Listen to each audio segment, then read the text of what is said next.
So let's solve the lab. So as we discussed previously, we want to be alerted if someone tries to access this file, credentials.txt.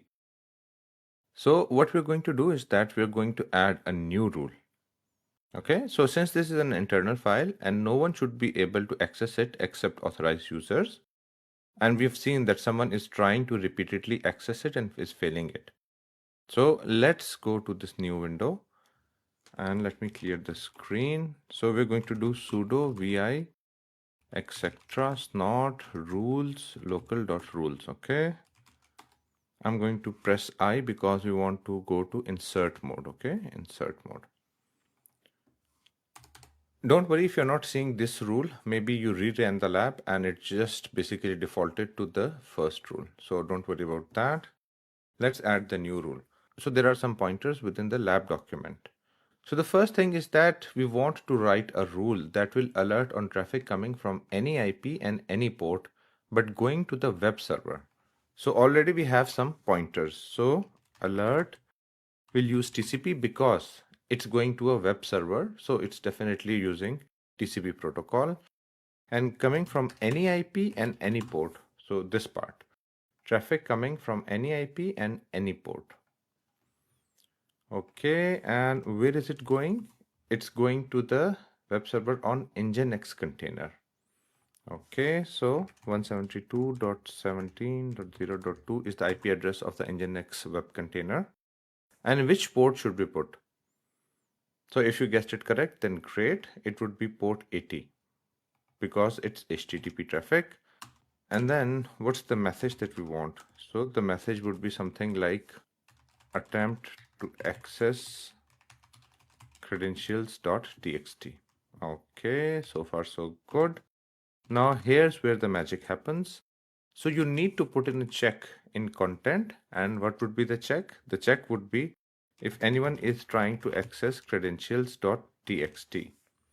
Okay, so that's the check that we want to put because you'll have this in the URL.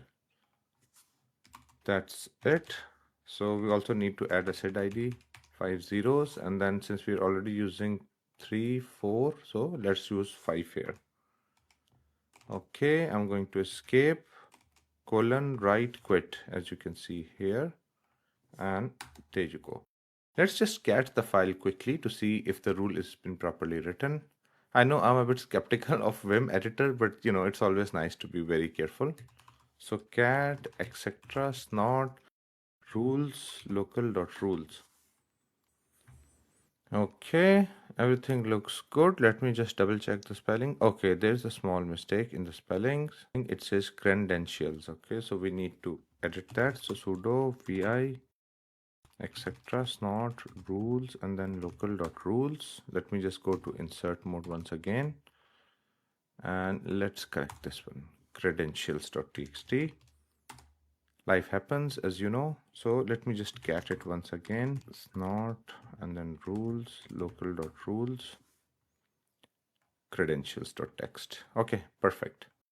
So now we need to relaunch the lab and then picks option 2. So let's do that. sudo/main script.sh.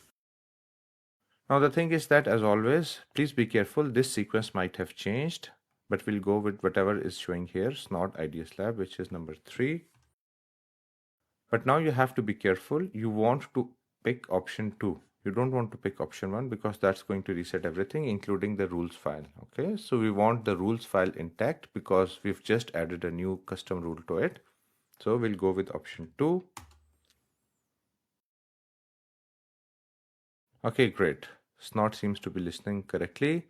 So now you need to trigger this. So we'll have to open this in the browser and try to access this file on the Nginx container. Okay, so HTTP is the protocol, and then we'll give the IP address of the Nginx container, which is 172.17.0.2. This is where the web server lives. And then we want to access credentials.txt. Okay, we were able to access this. However, accessing this would have also triggered that rule, hopefully. So let's see that.